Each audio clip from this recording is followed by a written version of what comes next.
George Orwell's Animal Farm, page 5, chapter 1. And remember, comrades, your resolution must never falter. No argument must lead you astray. Never listen when they tell you that man and the animals have a common interest, that the prosperity of the one is the prosperity of the others. It is all lies. Man serves the interests of no creature except himself. And among us animals, let there be perfect unity, perfect comradeship in the struggle. All men are enemies. All animals are comrades. At this moment, there was a tremendous uproar. While Major was speaking, 4 large rats had crept out of their holes and were sitting on their hindquarters listening to him.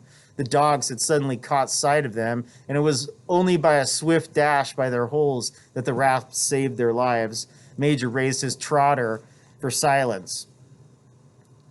His hand.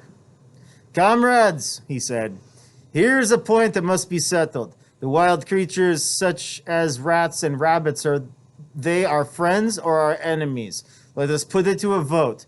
I propose this question to the meeting. Are rats comrades?" The vote was taken at once, and it was agreed by an overwhelming majority that rats were comrades. There were only 4 dissentients. The 3 dogs and the cat, who was afterwards discovered to have voted on both sides. Major continued, "I have little more to say. I merely repeat, remember always your duty of enmity towards man and all his ways. Enmity, anger. Whatever goes upon 2 legs is an enemy. Whatever goes upon 4 legs or has wings is a friend. And remember also that in fighting against man, we must not come to resemble him. Even when you have conquered him, do not adopt his vices.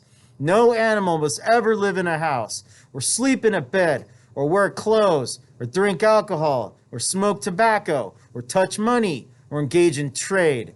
All the habits of men are evil. And above all, no animal must ever tyrannize over his own kind. Weak or strong, clever or simple, we are all brothers. No animal must ever kill any other animal. All animals are equal." That sounds like the Communist Manifesto right there. And now, comrades, I will tell you about my dream of last night. I cannot describe that dream to you. It was a dream of the earth as it will be when man has vanished. But it reminded me of something that I had long forgotten. Many years ago, when I was a little pig, my mother and the other sows, girl pigs, used to sing an old song of which they knew only the tune and the first 3 words. I had known that tune in my infancy, but it had long since passed out of my mind. Last night, however, it came back to me in my dream. And what is more, the words of the song also came back, words, I am certain, which were sung by the animals of long ago and have been lost to memory for generations. I will sing you that song now, comrades. I am old and my voice is hoarse. But when I have taught you the tune, you can sing it better for yourselves. It is called the Beasts of England. Old Major cleared his throat and began to sing. As he had said, his voice was hoarse, but he sang well enough, and it was a stirring tune, something between Clementine and La Cucaracha. The words ran, "Beasts of England, boars of Ireland, beasts of every land and clime, hearken to my joyful tidings of the golden future time. Soon or late the day is coming, tyrant man shall be o'erthrown, and the fruitful fields of England shall be trod by beasts alone. Rings shall vanish from our noses, and the harness from our back. Bit and spur shall rust forever, cruel whips no more shall crack. Riches more than mine can picture, wheat and barley, oats and hay, clover, beans, and mango wurzels shall be ours upon that day. Bright will shine the fields of England, purer shall its waters be, sweeter yet shall blow its breezes on the day that sets us free. For that day we all must labor, though we die before it break. Cows and horses, geese and turkeys, all must toil for freedom's sake. Beasts of England, beasts of Ireland, beasts of every land and clime, hearken well and spread my tidings of the golden future time." the singing of this song threw the animals into the wildest excitement. Almost before Major had reached the end, they had begun singing it for themselves. Even the stupidest of them had already picked up the tune, and a few of the words. And as for the clever ones, such as the pigs and dogs, they had the entire song by heart within a few minutes. And then, after the few preliminary tries, the whole farm burst out into Beasts of England in tremendous unison. The cows lowed it, the dogs whined it, the sheep bleated it, the horses whinnied it, the ducks quacked it. They were so delighted with the song that they sang it right through 5 times in succession, and might have continued singing it all night if they had not been interrupted. Unfortunately, the uproar awoke Mr. Jones, who sprang out of bed, making sure that there was a fox in the yard. He seized the gun, which always stood in a corner of his bedroom, and let fly a charge of number 6 shot into the darkness. The pellets buried themselves in the wall of the barn, and the meeting broke up hurriedly. Everyone fled to his own sleeping place. The birds jumped onto their perches. The animals settled down in the straw, and the whole farm was asleep in a moment. 3 nights later, old Major died, peacefully in his sleep. His body was buried at the foot of the orchard. This was early in March. During the next 3 months, there was much secret activity. Major's speech had given to the more intelligent animals on the farm a completely new outlook on life. They did not know when the rebellion predicted by Major would take place. They had no reason for thinking that it would be within their own lifetime, but they saw clearly that it was their duty to prepare for it. The work of teaching and organizing the others fell naturally upon the pigs, who were generally recognized as being the cleverest of the animals. Preeminent among the pigs were 2 young boars named Snowball and Napoleon, whom Mr. Jones was breeding up for sale. Napoleon was a large, rather fierce-looking Berkshire boar, the only Berkshire on the farm, not much of a talker, but with a reputation for getting his own way. Snowball was a more vivacious pig than Napoleon, quicker in speech and more inventive, but was not considered to have the same depth of character. All the other male pigs on the farm were porkers. The best known among them was a small fat pig named Squealer, with very round cheeks, twinkling eyes, nimble movements, and a shrill voice. He was a brilliant talker, and when he was arguing some difficult point, he had a way of skipping from side to side, claim, counterclaim, and whisking his tail, which was somehow very persuasive. The others said of Squealer that he could turn black into white. These 3 had elaborated old Major's teachings into a complete system of thought, to which they gave the name of animalism. Several nights a week, after Mr. Jones was asleep, they held secret meetings in the barn and expounded the principles of animalism to the others. At the beginning, they met with much stupidity and apathy. Some of the animals talked of the duty of loyalty to Mr. Jones, whom they referred to as Master, or made elementary remarks such as, "Mr. Jones feeds us. If he were gone, we should starve to death." Others asked such questions as, "Why should we care what happens after we are dead?" Or, "If this rebellion is to happen anyway, what difference does it make whether we work for it or not?" And the pigs had great difficulty in making them see that this was contrary to the spirit of animalism. The stupidest questions of all were asked by Molly, the white girl horse mare. The very first question she asked Snowball was, "Will there still be sugar after the rebellion?" "No," said Snowball firmly. "We have no means of making sugar on the farm. Besides, you do not need sugar. You will have all the oats and hay you want." "And shall I still be allowed to wear ribbons in my mane?" "Comrade," said Snowball, "those ribbons that you are so devoted to are the badge of slavery. Can you not understand that liberty is worth more than ribbons?" Molly agreed, but she did not sound very convinced. It's funny that they're calling it animalism. You know why? Why, Tigan? Because that's what natives called their belief in their god, the native land and animals was called animism. You know, like they prayed to the salmon, prayed to the whale, prayed to the river. Imagine if every one of us looked at our plate of food and didn't like, "Thank you, Jesus, for having me have a plate of food," but instead, "Thank you, pig, for allowing me to have bacon today." I mean, the world would be a much different place if we all thought we should pray to the Spokane River. The pigs had an even harder struggle to counteract the lies put about by Moses, the tame raven. Moses, who was Mr. Jones' special pet, was a spy and a talebearer, but he was also a clever talker. He claimed to know of the existence of a mysterious country called Sugar Candy Mountain, to which all animals went when they died. It was situated somewhere up in the sky, a little distance beyond the clouds, Moses said. In Sugar Daddy Mountain, it was Sunday, 7 days a week.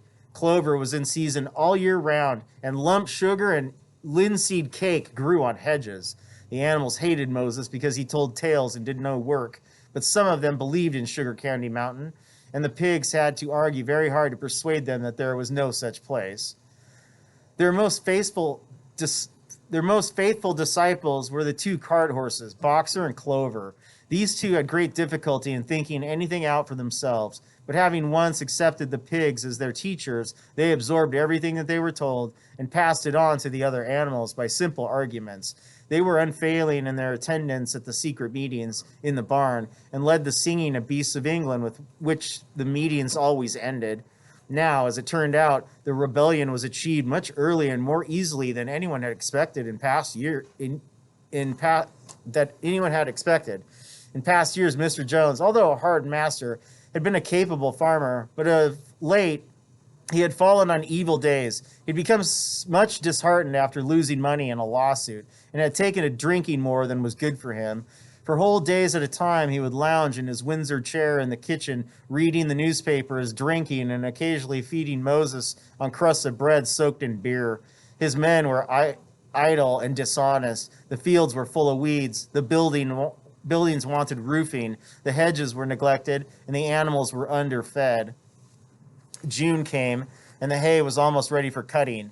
On Midsummer's Eve, which was a Saturday, Mr. Jones went into Willingdon and got so drunk at the Red Lion that he did not come back till midday on Sunday.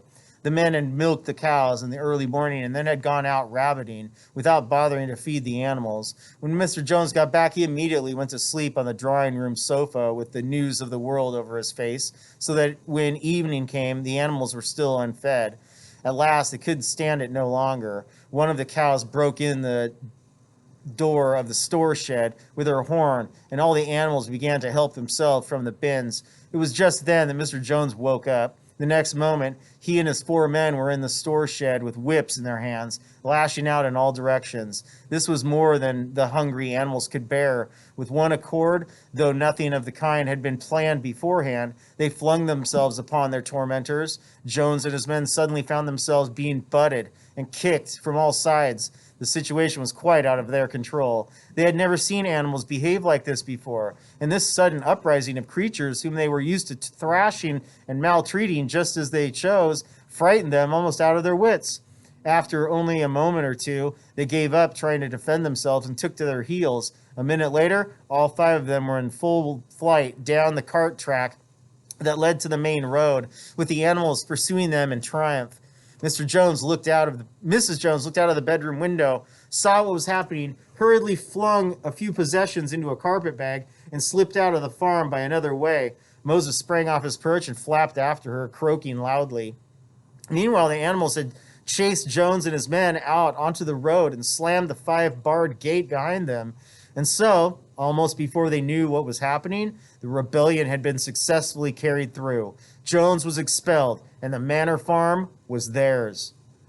For the first few minutes, the animals could hardly believe in their good fortune. Their first act was to gallop in a body right round the boundaries of the farm, as though to make quite sure that no human being was hiding anywhere upon it. Then they raced back to the farm buildings to wipe out the last traces of Jones's hated reign. The harness room at the end of the stables was broken up. The bits, the nose rings, the dog chains, the cruel knives with which Mr. Jones had been used to castrate, neuter pigs and lambs were all flung down the well. The reins, the halters, the blinkers, the degrading nose bags were thrown onto the rubbish fire, which was burning in the yard. So were the whips. All the animals capered with joy when they saw the whips going up in flames. Snowball also threw onto the fire the ribbons with which the horses' manes and tails had usually been decorated on market days. Ribbons, he asked, should be considered as clothes, which are the mark of a human being.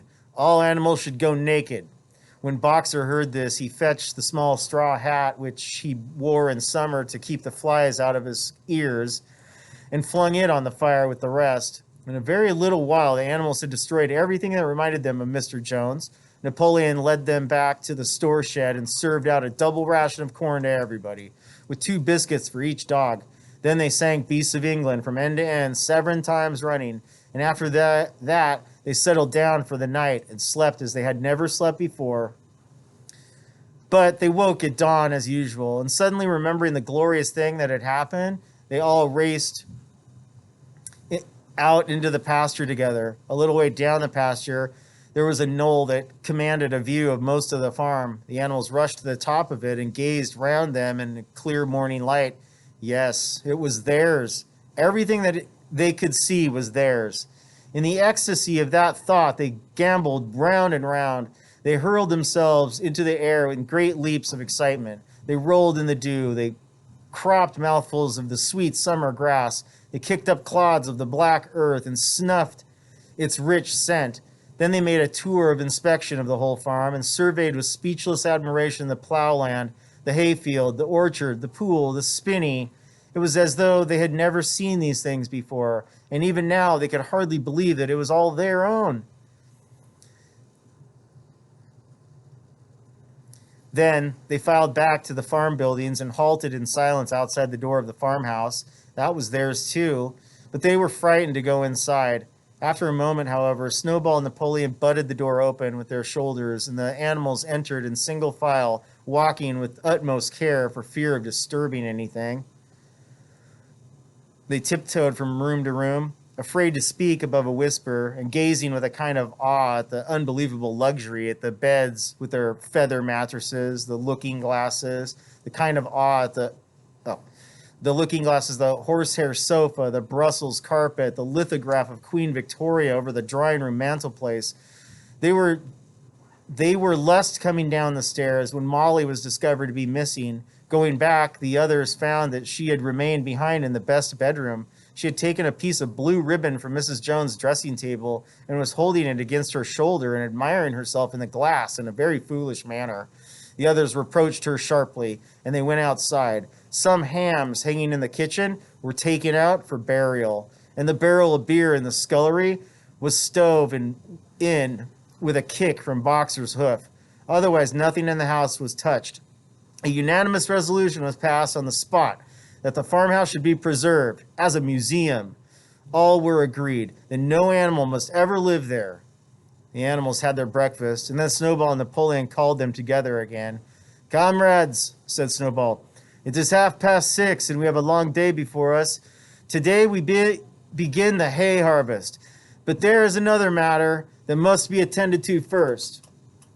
The pigs now revealed that during the past 3 months they had taught themselves to read and write from an old spelling book which had belonged to Mr. Jones's children and which had been thrown on the rubbish heap. Napoleon sent for pots of black and white paint and led the way down to the 5-barred gate that gave on to the main road. Then Snowball, for it was Snowball who was best at writing, took a brush between his 2 knuckles of his trotter, painted out Manor Farm from the top barn of the gate, and in its place painted Animal Farm. This was to be the name of the farm from now onwards. After this, they went back to the farm buildings, where Snowball and Napoleon sent for a ladder, which they caused to be set against the end of the wall of the big barn. They explained that their studies of the past 3 months, the pigs had succeeded in reducing the principles of animalism to 7 commandments. These 7 commandments, funny that it's 7, huh? Weird. These 7 commandments would now be inscribed on the wall. They would form an unalterable law by which all the animals on Animal Farm must live forever after, with some difficulty, for it's not easy for a pig to balance himself on a ladder. Snowball climbed up and set to work, with Squealer a few rungs below him holding the paint pot. The commandments were written on the tarred wall in great white letters that could be read 30 yards away.